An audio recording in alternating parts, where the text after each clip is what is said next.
Assalamualaikum. Kami dari kelompok 7 akan mempresentasikan tentang paradigma berpikir desain dan inovasi dalam memecahkan masalah pendidikan dengan mata kuliah berpikir desain dan inovasi dengan dosen pengampu Ibu Cucun Sunaingsi SPD MPD. Yang pertama ada pengertian design thinking. Menurut Harson dan Pila 2012, mengartikan bahwa design thinking merupakan sebuah pendekatan dalam membuat sebuah pengalaman yang menyangkut dampak emosional, estetika, serta interaksi yang berorientasi terhadap nilai sosial. Nah, metode ini memiliki beberapa tahapan, mulai dari pengumpulan informasi mengenai pengguna. Berdasarkan informasi tersebut, dibuat mengenai apa yang dibutuhkan pengguna, membuat solusi-solusi kreatif, membangun representasi dari solusi-solusi yang ditawarkan, dan menguji hasil representasi yang telah dibangun sehingga mendapatkan feedback. Yang kedua adalah paradigma berpikir desain. Ambrose dan Harris mengadopsi metode design thinking menjadi 7 kerangka berpikir dalam perancangan produk yang sistematis. 7 tahapan tersebut adalah: yang pertama, exploration. Yang kedua ada identification. Yang ketiga ada ideation. Yang keempat ada visualization. Yang kelima ada prototyping. Yang keenam ada evaluation. Dan yang ketujuh ada persuasion. Ingle 2013 membagi proses design thinking menjadi 4 fase kerangka berpikir. Keempat pilar tersebut adalah fase 1, understanding, fase 2, define, fase 3, ideate, dan fase 4 ada prototype dan test. Sedangkan Brown dan Watt 2010 menekankan bahwa design thinking merupakan sebuah interaksi yang berorientasi pada manusia, atau disebut juga dengan human oriented, yang di dalamnya ada proses berempati, integrative thinking, optimization, experimentalism, dan collaboration atau hubungan yang mendalam. Yang semua itu digambarkan dan dipetakan menjadi 3 pilar penting dari proses berpikir desain. Ketiga bagian tersebut adalah inspiration, ideation, dan implementation.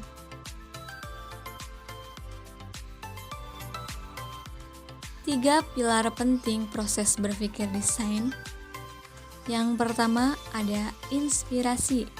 Menurut Brown, inspirasi adalah bagian pertama dalam proses berpikir dalam kaidah design thinking.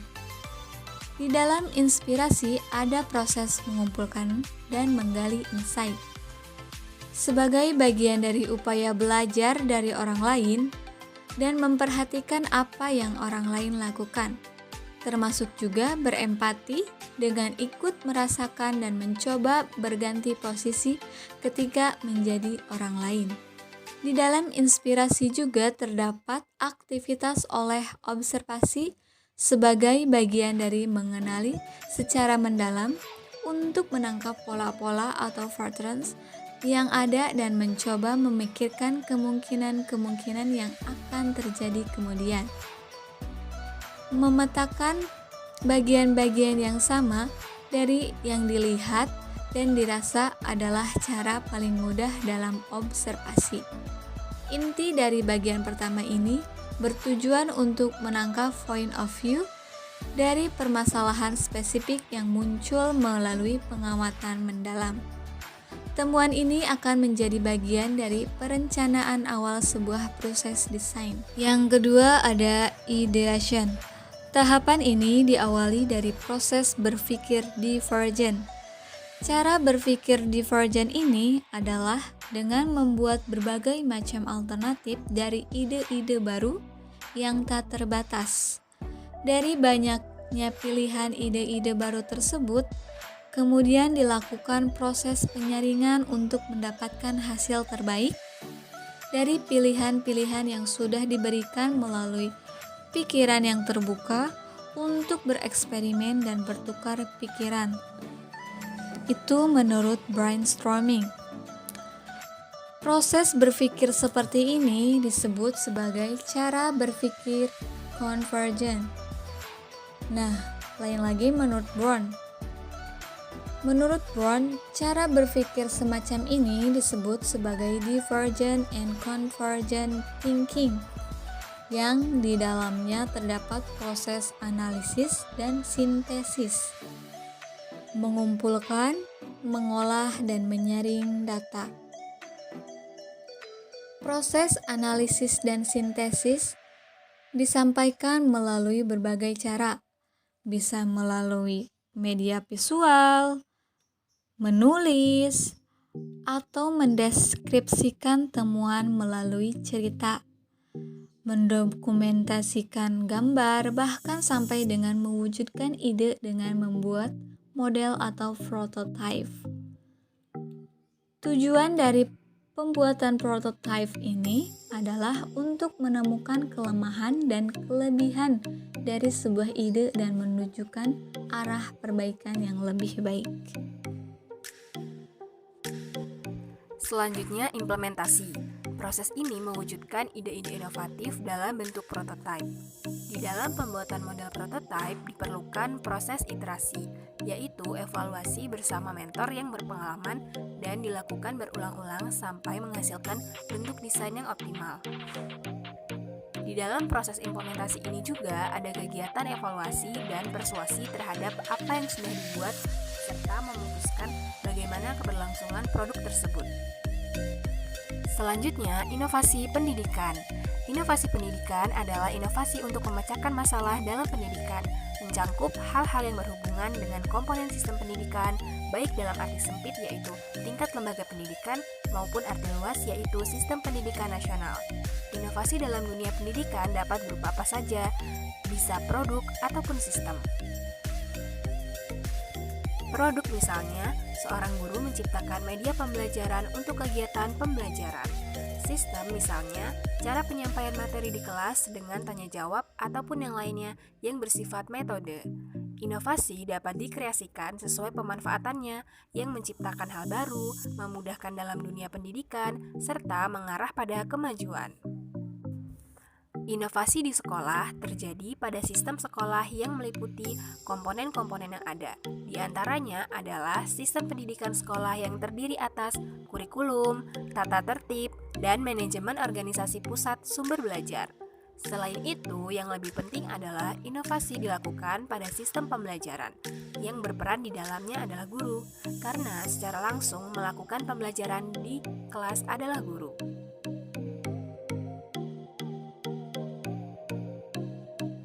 Inovasi untuk masalah dalam pendidikan. Pendidikan sebagai suatu sistem terbuka tidak lepas dari masalah, baik masalah mikro ataupun masalah makro. Masalah mikro yaitu masalah yang timbul dalam komponen-komponen yang terdapat dalam pendidikan itu sendiri sebagai suatu sistem. Antara lain, masalah kurikulum, masalah pendidikan, administrasi pendidikan, dan sebagainya. Masalah makro yaitu masalah yang muncul dalam pendidikan itu sebagai suatu sistem dengan sistem lainnya yang lebih luas di dalam seluruh kehidupan manusia. Antara lain, masalah kurang meratanya pendidikan, rendahnya mutu pendidikan, masalah efisiensi, relevansi, dan lain-lain. Berkaitan dengan permasalahan yang sering terjadi di Indonesia, guru dianggap sebagai sumber dari permasalahan tersebut. Sehingga dengan mengidentifikasi permasalahan pendidikan, kita mengetahui letak permasalahan yang sebenarnya dan berusaha untuk memberikan solusi dari permasalahan tersebut. Masalah pemerataan pendidikan. Menurut Wayan 1992, pemerataan pendidikan yang berkaitan dengan mutu proses dan hasil pendidikan belumlah merata di Indonesia. Masih banyak terdapat gap yang cukup besar pada penyelenggaraan pembelajaran pendidikan baik di kota maupun di desa. Di sisi lain, adanya upaya untuk pemerataan pendidikan melalui pendidikan luar kelas berkembang cukup pesat. Dalam hal ini, ada dua faktor yang menjadi pemicu hal tersebut.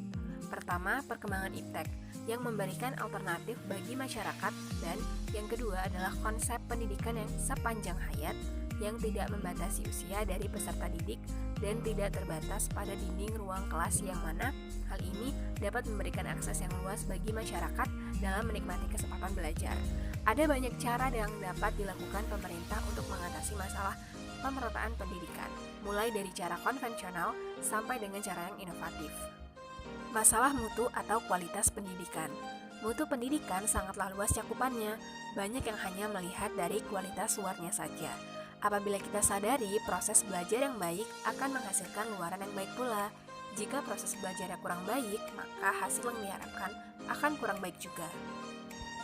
Proses pembelajaran berjalan dengan baik apabila didukung oleh berbagai unsur pendidikan, diantaranya tenaga pendidik, peserta didik, sarana pembelajaran, kurikulum, bahkan lingkungan sekitar.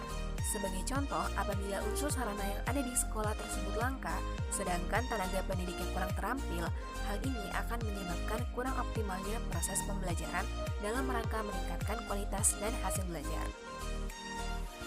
Masalah mutu pendidikan berkaitan erat dengan ketersediaan akses pada semua jenjang pendidikan, yang mana kondisi di Indonesia masih belum merata, terutama di daerah pedesaan yang masih rendah bila dibandingkan dengan di daerah perkotaan. Masalah relevansi. Masalah relevansi berkaitan erat dengan sistem pendidikan dan pembangunan secara umum, serta kepentingan perseorangan masyarakat secara jangka pendek maupun jangka panjang. Masalah ini membahas seberapa dalam sistem pendidikan bisa menciptakan karya yang cocok dengan keberlangsungan suatu proses pembangunan. Apabila sistem pendidikan menciptakan output yang dibutuhkan di semua lini pembangunan, maka tingkat kebutuhan tersebut sesuai dengan yang dibangun oleh lembaga. Apabila dilihat dengan seksama, dalam membangun sebuah sekolah pasti dilandaskan kebutuhan yang real dan selaras dengan pembangunan nasional, serta melihat juga kearifan lokal di daerah masing-masing. Permasalahan guru dan pemecahannya. Paradigma sekolah sudah banyak berkembang dari dulu hingga saat ini. Dulu, sebuah sekolah sudah bisa menjalankan kegiatan pembelajaran apabila terdapat siswa, guru, dan ruangan untuk proses pembelajaran dengan peralatan dan prasarana seadanya. Guru juga dijadikan sebagai sumber utama. Ia dijadikan sebagai sumber ilmu. Tugasnya mengalirkan pengetahuan ke siswa. Hal tersebut untuk saat ini sudah tidak relevan, di mana tugas guru sudah tidak menjadi penceramah yang harus selalu berdiri di depan siswa dan menjelaskan semua materi. Melainkan peran guru sudah berubah, di mana tugas guru menjadi fasilitator, mediator, motivator, guna menumbuhkan kreativitas dan daya imajinasi yang bagus pada diri siswa. Masalah penempatan guru, khususnya dalam penempatan studi, sering mengalami permasalahan, yaitu guru ditempatkan tidak sesuai dengan bidangnya. Ada juga guru yang merangkap mengajar. Dalam hal ini, seorang guru yang seharusnya mengajar sesuai dengan bidang studinya, karena terbatasnya tenaga pendidik, guru harus mengajar bukan sesuai dengan bidangnya.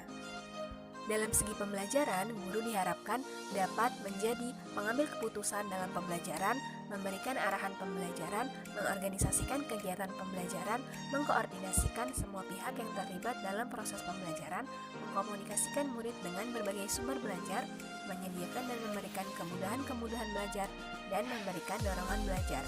Kebanyakan guru belum mampu untuk melakukan multiperannya itu, karena di kebanyakan sekolah, guru adalah pejuang tunggal, yaitu guru merupakan sumber belajar sebagai pusat tempat bertanya dan juga penempatan guru yang tidak sesuai dengan bidangnya, sehingga banyak guru yang merangkap mengajar. Menurut Woolfolk, 1984, guru dikatakan berhasil dalam mengajar apabila menguasai berbagai metode pembelajaran dan mengetahui bahan ajar serta pengelolaan kelas yang baik.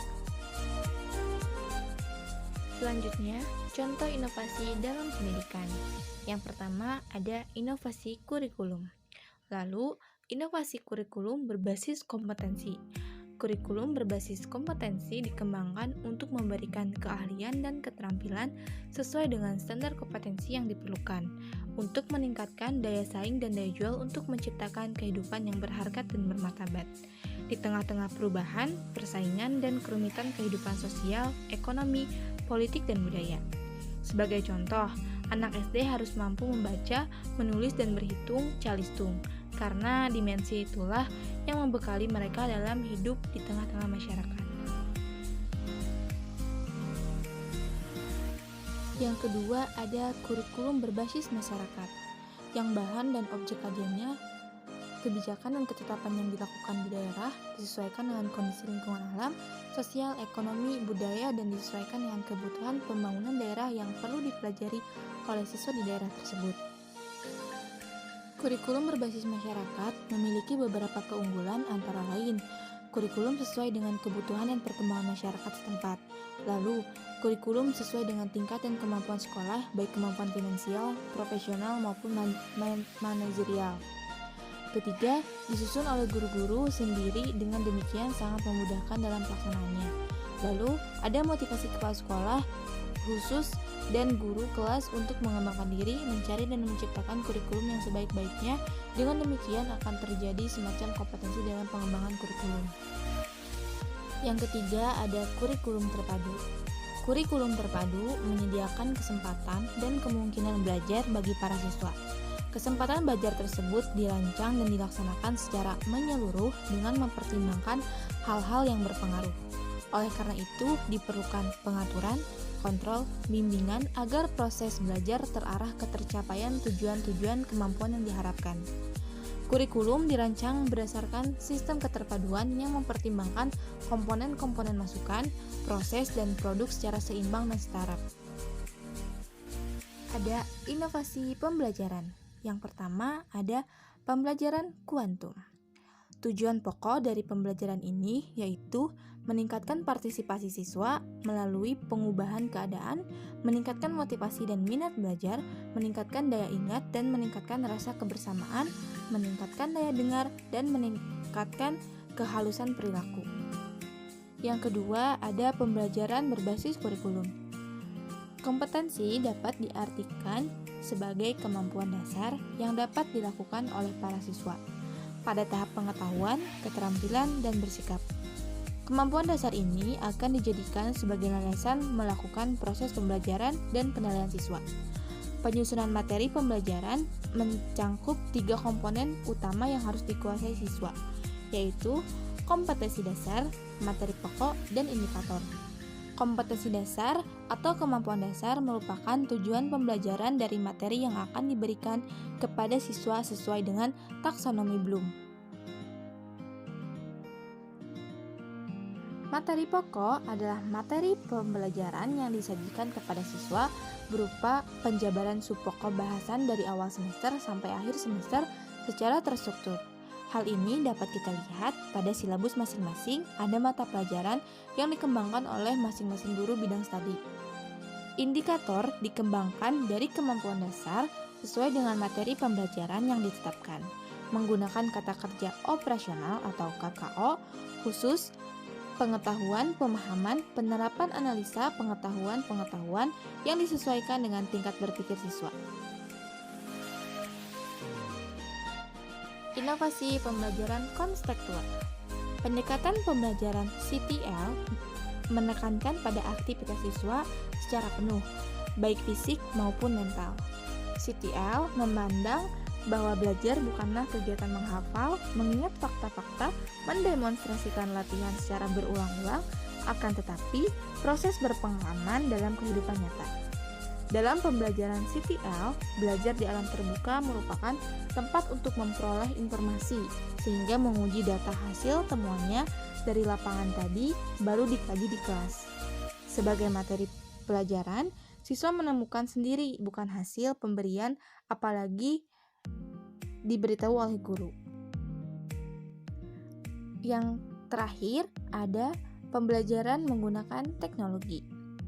Ada 3 bentuk sistem pembelajaran melalui internet yang layak dipertimbangkan sebagai dasar pengembangan sistem pembelajaran dengan mendayagunakan internet, yaitu yang pertama ada web course, yang kedua ada web-centric course, dan yang ketiga ada web-enhanced course.